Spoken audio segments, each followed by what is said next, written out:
And for some reason, because it's centered on evidence, it goes in some cases against the moral values. It goes against sometimes what is deemed to be righteous, because it is who argues the best in the court that wins today. And so the judiciary, better known as the hope of the common man over the years, is fast becoming an enemy of the common man, as many have argued, especially in Rivers State, where in recent months we saw the conflict of judgments from courts of equal or coordinate or same jurisdiction or power, so to say. But today I read an article on the Nation newspaper where the Chief Justice of Nigeria, Ekere Kun, was talking about how the perception of the judiciary can be changed, because she's arguing that yes, they may be bad and corrupt judges and judicial officers, but they are in a very minute amount, very few an amount, but Nigerians think they are in the majority. And she's saying that these, she listed them, we'll read the article shortly, are the things that they have to do to change the image. And the essence of the conversation is, in your opinion, in your vision of the country, and how you envisage development in the country, how best do you think we can launder? Okay, maybe we don't have a role to play, but how best do you think the judiciary can launder its image so that Nigerians can become comfortable and Nigerians can embrace the judiciary? Because maybe there will be some level of understanding and there will be some level of acceptance from the people. Because whether we like it or not, government is not complete without the judiciary. I know every time we talk government, we focus on the executive arm of government, but that's not alone government. That's just a fraction, if I should say one fraction, very small fraction, because we still have the legislative arm, we still have the judicial arm, and then we now have the lower, the middle, and the top levels of governance. So it's not just a federal government, executive. No, it's a combination of all of these institutions that I've mentioned. So how do we get the judiciary working is the focus, is the goal of our conversation for this hour. And I hope that, we can have your thinking cap on and then get ideas, fresh ideas. Maybe we could help the judiciary as they think or tinker on how to get the job done. But let's quickly go to the Nation newspaper and read the article. My network is a little bit slow, so just pace with me, please. Pace with me. Let's come here. So the article is captioned, where is it now? Just give me a minute. Yeah, it is captioned CJN, how to stop conflicting rulings.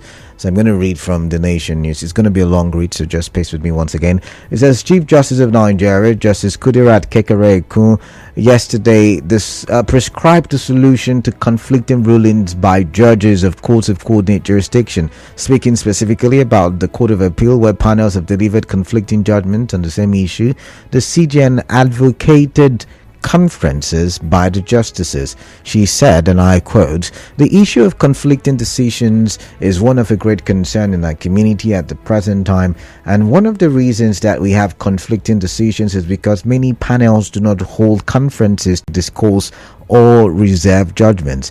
It is strongly recommended that conferences be held. I cannot overemphasize this point. We are an appellate court for a reason, and the reason is not that several heads are better than one. Or rather, and the reason is that several heads are better than one. So holding conferences, exchanging opinions and ideas on matters that come before us is extremely essential." Now we have presiding justice here, and if it has not been your practice, I want to appeal to you that you start making it a practice. It is a very, very essential tool It's a very essential tool in the work that we do. Now, Justice Kekere Ekun and Attorney General of the Federation, Lateef Fagbemi, expressed displeasure over frivolous and unsubstantiated allegations against judges. Although they advised judges to ignore distractions and attempts to compromise their independence, they warned that those involved risked facing justice. Now, former AGF Kanu Agabi, SAN, and the chairman of Body of Benches, Adegboyega Awomolo, also flagged the undue denigration of the judiciary.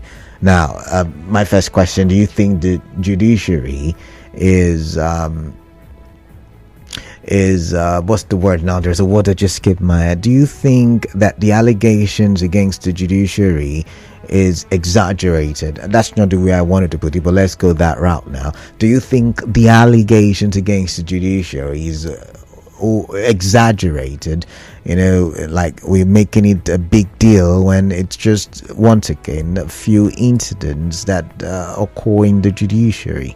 But let's read on. That's the first talking point. But the Federal Capital Territory Minister, Nyesom Wike, said that he was ready to make sacrifices to see that the judiciary function effectively. Fagbemi, Justice Kekere Ekun, Agabi, Awomolo, and Wike spoke at the 2024 Justices of the Court of Appeals annual conference in Abuja. The theme of the conference, of course, was judicial introspection. So we are also joining them to look into, because introspection means that they are looking critically into the activities of the judiciary, and of course we the people as well.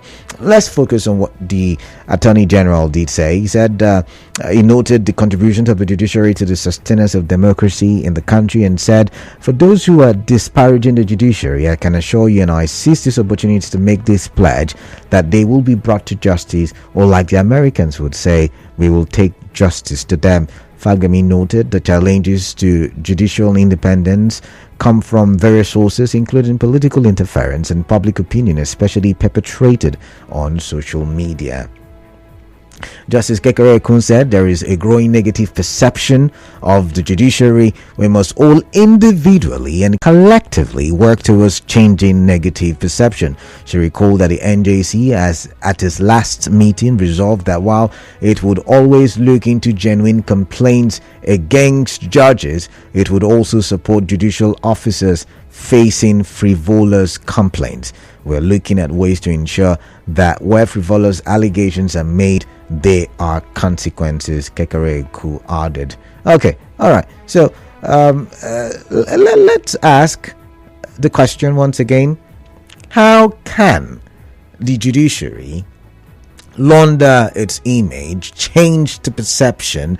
Because you can see that they're saying, hey, yes, we welcome criticism, we welcome reporting erring justices or judicial officers, but please ensure that you've got an evidence to that and you're doing the right thing, because if not, we will ensure that there are consequences for wrong allegations. And I think she also said, while we celebrate our achievements, we must remain conscious of the challenges facing the judiciary: backlog of cases, funding constraints, and public perception of judicial inefficiency are of significant concern. However, I believe that through introspection we can develop innovative strategies to tackle these issues internally. For instance, by leveraging technology to streamline case management and enhancing the use of alternative dispute resolution mechanisms, we can improve efficiency and accessibility. So they are introspecting, even though it's just at the Court of Appeal level.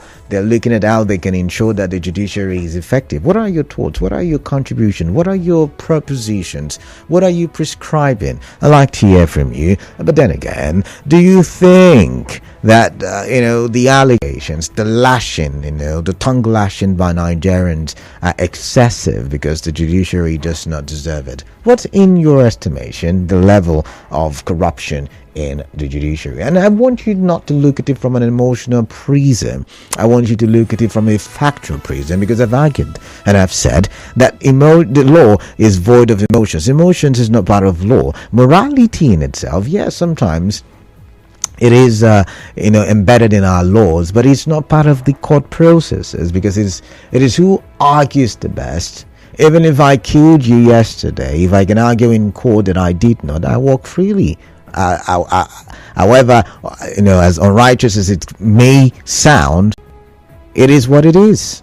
So let's get your thoughts and let's talk. Do we really fault the judges? Do we really fault the justices? Or do we fault? Because, for instance, if we take a look back to our conversation yesterday on Dele Farotimi, a lot of people say, oh, it's the judiciary, it's the judiciary. But is it the judiciary? Is it the judiciary that wrote what Dele Farotimi wrote? Is it the judiciary that was Affair Babalola that brought the case to court? Is it the judiciary that is the police? So could it be that the allegations and the tongue lashing are excessive or exaggerated when it comes to the judiciary? Of course, we understand that governance in our country in its entirety has got flaws, major flaws. But can we blame the judiciary the way we do? Let's talk for development. It's a conversation that I really want to have with you. I hope we can have it. I hope I can pick your brain and talk. But before I go to the phone lines, let's read this message. It says, hello KDB. This is a report from the NBS that Nigeria is one of the most corrupt, that Nigerian judiciary is one of the most corrupt institutions in Nigeria today. The only way they can regain is to stop acting like another arm of the executive. Emmanuel from Iwofe. All right, Emmanuel, thank you very much. But I mean, if you agree with me, the judiciary, the corruption you talk about is in almost all parts of the country, including the executive and the legislative arm of government, right? Well, let's go for the commercial. When we come back, we will take, or we'll talk some more. Let me catch my breath, and you just keep your opinions ready for conversation or exchange of ideas. Just stay tuned.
side. This is Hard Facts.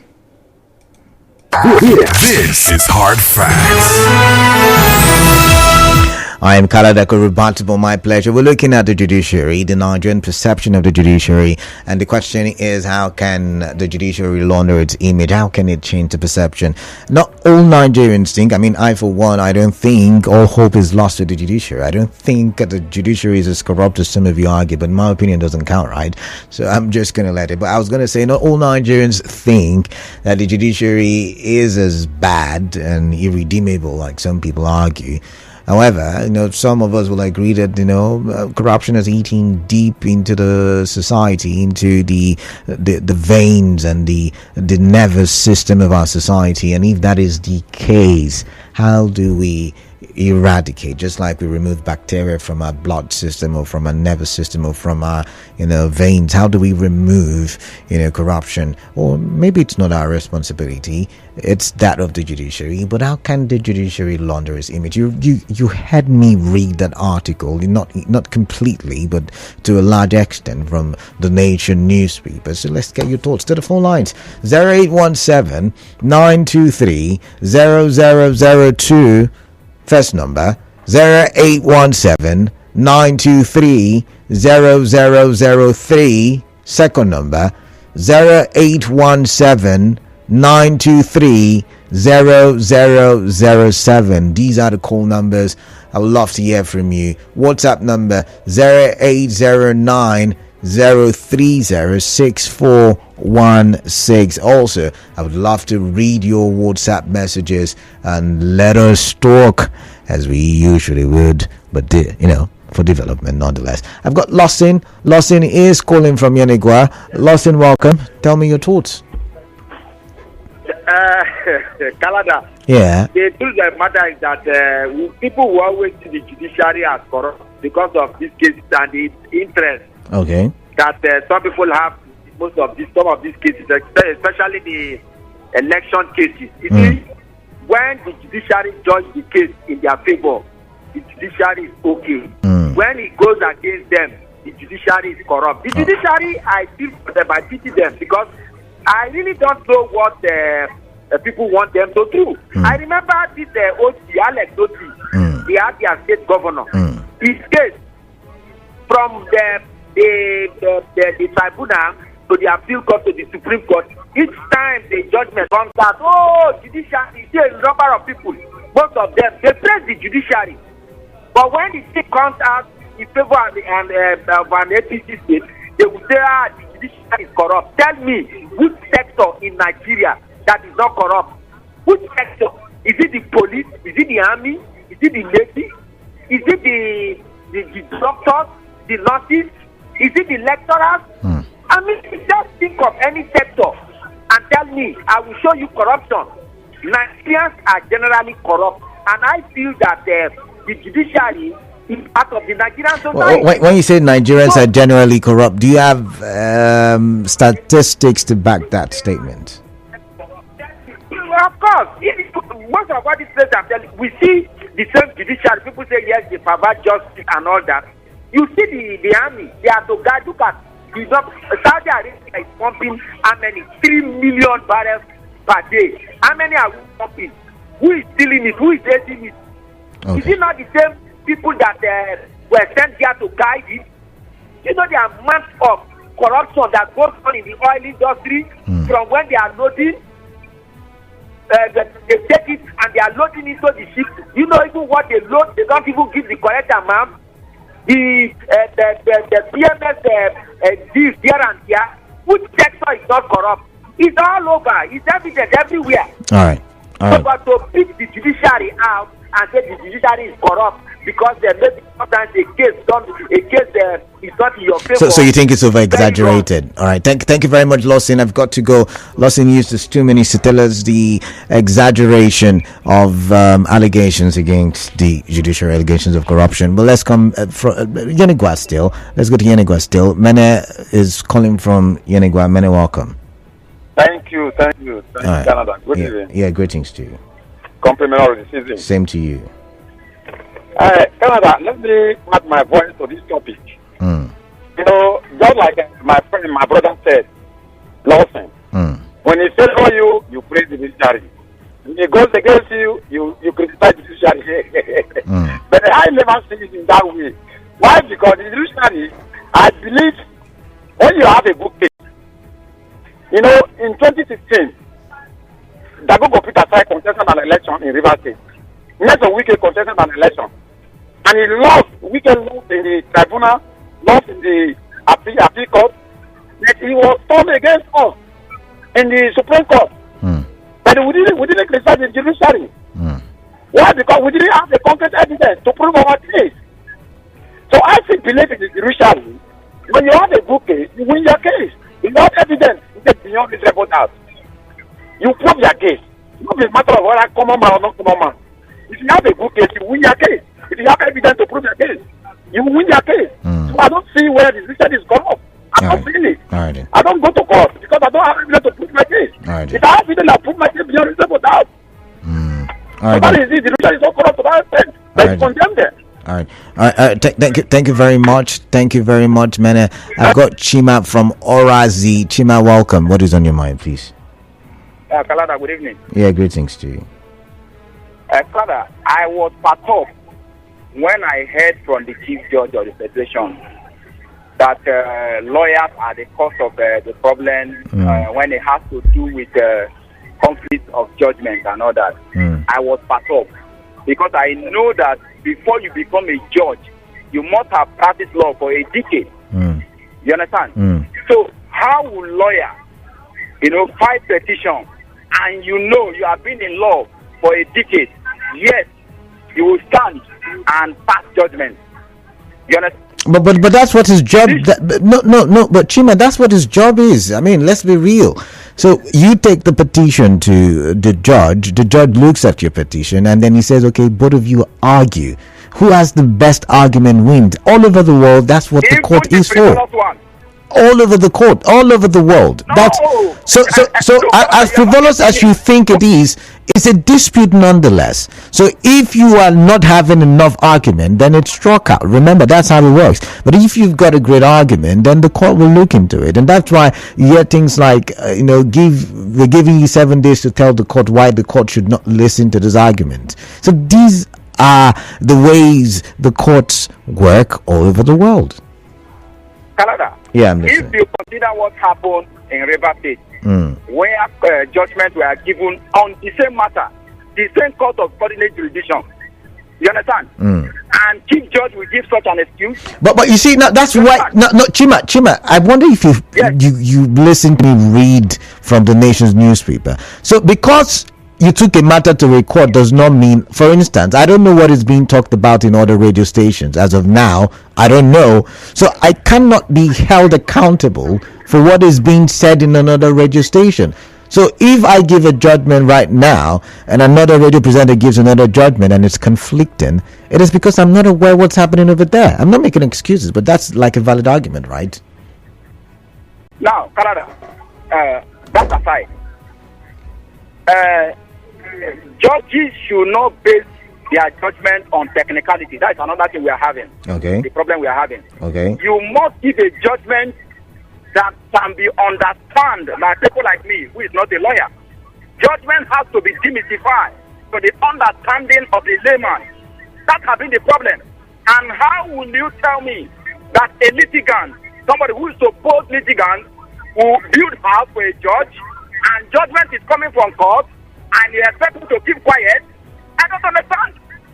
The judgment that the Nigerian people of accountability was given by a judge, the former Justice Buba, who gave that judgment, he was later indicted to have been collected bribes. But let's go with your argument. No. Let's go with your argument. Would you now then say that the judiciary is corrupt because of these people? Let's go with your argument. Because of one person you've mentioned, because of your argument, can you then say the entire judiciary is corrupt? And if yes, how can we get until